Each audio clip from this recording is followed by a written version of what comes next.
Ya, kalau balik di kampung. Beginilah keadaan di kampung. Keadaan yang aman damai, sunyi sepi, jauh daripada kebisingan pekan kota dan bandaraya, jauh daripada hiruk pikuk kehidupan yang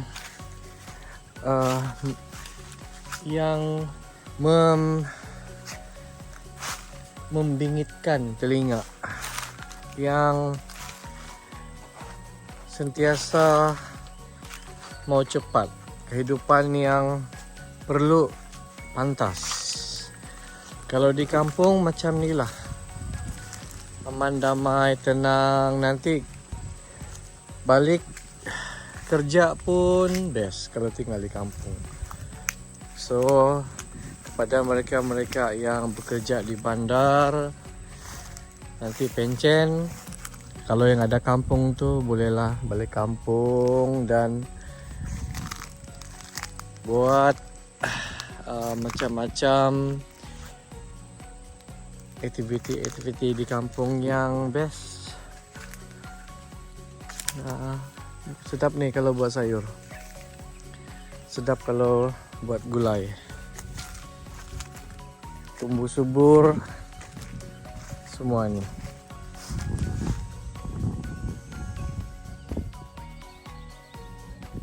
Lain pun oke, berbanding di bandar sama saja full line, tapi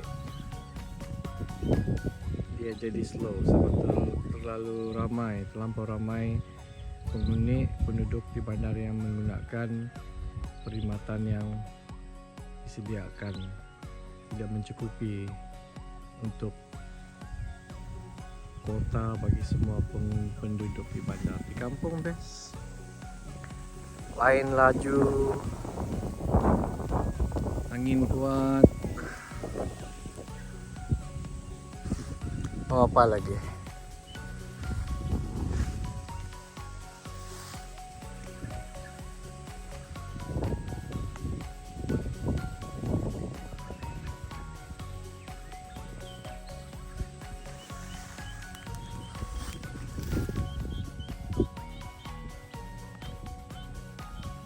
Di kampung nih, ini diantara kebanggaan di kampung. Bukit yang paling tinggi, bukit yang paling tinggi di kawasan daerah di kampung nih ya. Nama bukit ini adalah Bukit Merlin. Bukit Merlin ya, Bukit Merlin. Pada zaman dulu, pada zaman dahulu kala, orang-orang kampung, penduduk ramai yang memilih kawasan-kawasan tinggi untuk dijadikan tempat tinggal, untuk didiami. Di antaranya adalah bukit-bukit inilah, Bukit Merlin. Kalau kita hiking ke bukit ini, kita akan dapati banyak kulit-kulit cengkerang ya, kulit-kulit kerang berselerakan di sepanjang laluan mendaki ke atas bukit ini dan sehingga ke bukit. Di atas bukit ini ada satu batu diletakkan ya, satu batu 4 segi, ditulis namanya Merlin, yaitu sempena nama seorang orang putih yang telah pergi ke bukit ini, mendaki ke bukit ini, dia bernama Merlin. Dan kulit-kulit kerang tu semua ya berselerakan di atas bukit ni. Jadi itu adalah salah satu bukti kukuh bahawa orang zaman dahulu kala diorang memilih bukit bukau di atas bukit sebagai tempat kediaman diorang, perkampungan diorang. Ada sebab dia ya, sebab dia adalah pertama faktor keselamatan, iaitu pada zaman dahulu kala kerap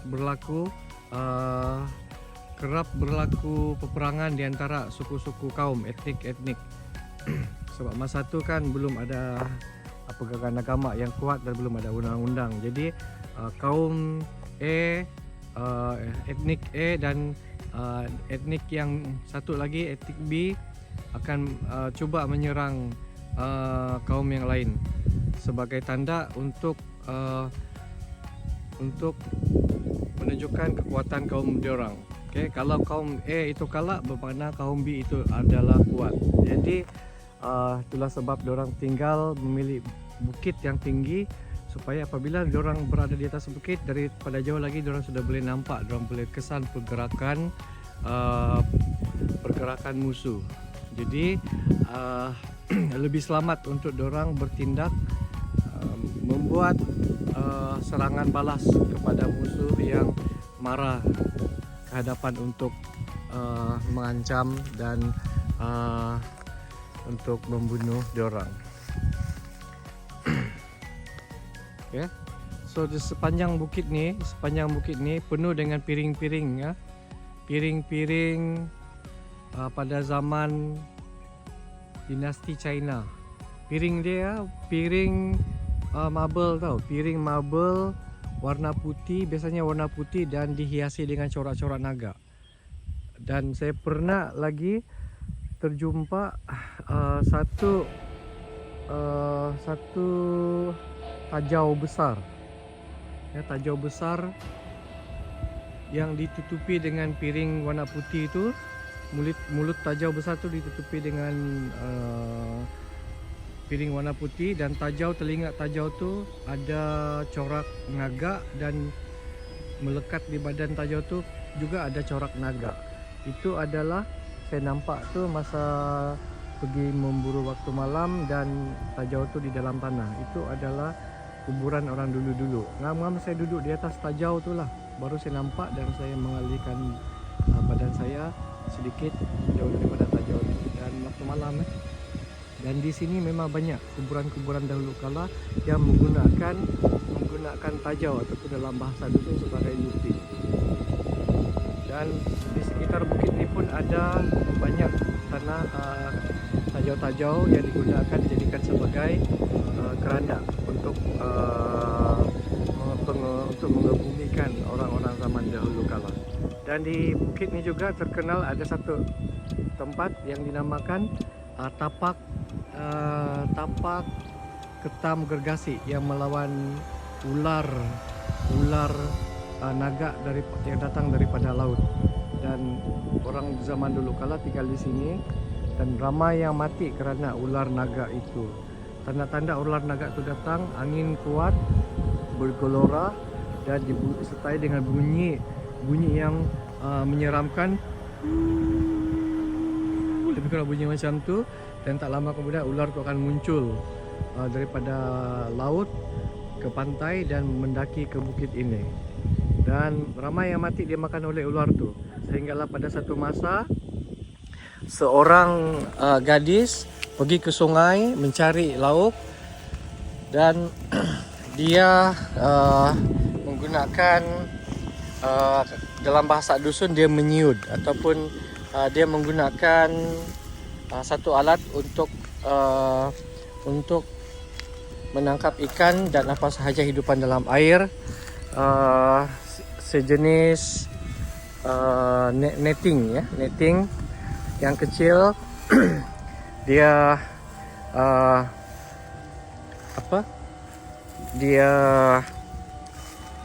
masukkan netting tu ke dalam sungai untuk mencari ketam atau apa sahajalah ikan. Jadi balik-balik dia dapat ketam kecil tu, seekor je. Balik-balik dapat ketam kecil tu, dia buang. Dia jalan lagi pergi menyiud ataupun pergi menangkap ke tempat kawasan lain yang sungai itu, masih juga dia dapat ketam yang sama. Dia dapat ketam yang sama, dia buang. Dia dapat lagi ketam yang sama, dia buang. Last dia boring, dia ambil je ketam tu bawa balik. Jadi bila dia sudah bawa balik, dia simpan ketam tu dalam tajau kecil. Besok dia ketam tu dah tidak muat sudah dalam tajau tu. Lepas tu dia keluarkan, dia letak lagi di dalam tajau lebih besar. Besok dia ketam tu besar lagi. Tajau yang besar tu tidak muat sudah.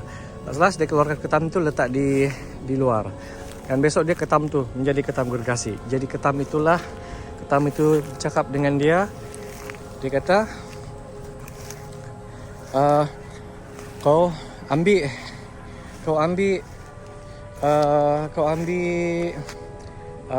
akar ataupun rotan di hutan, jadikan sebagai tali, ikat saya punya penyepit ni supaya lebih kukuh.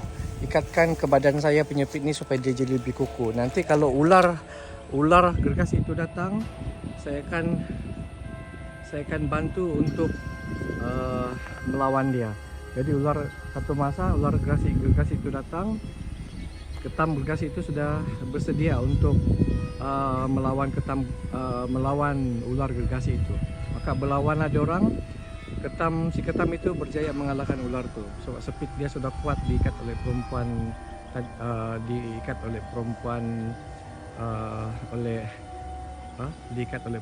muda itu tadi kan. Jadi dengan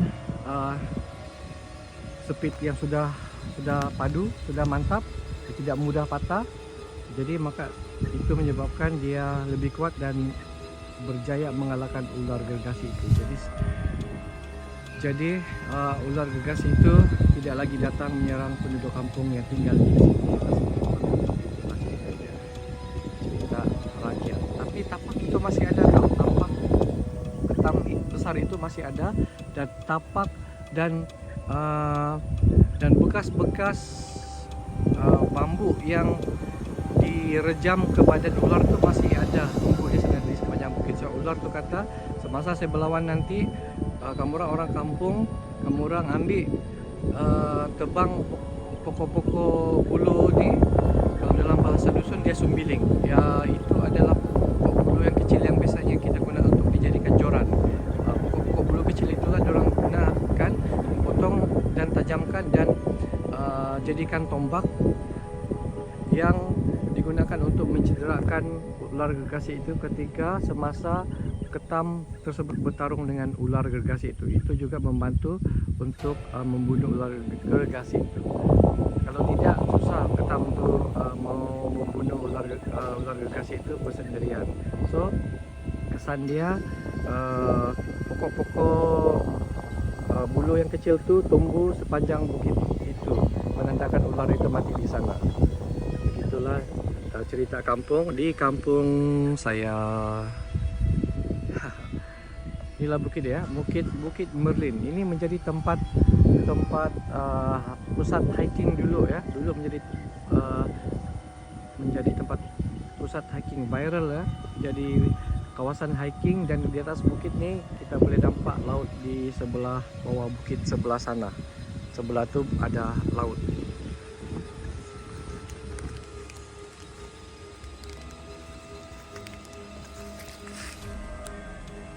Bye.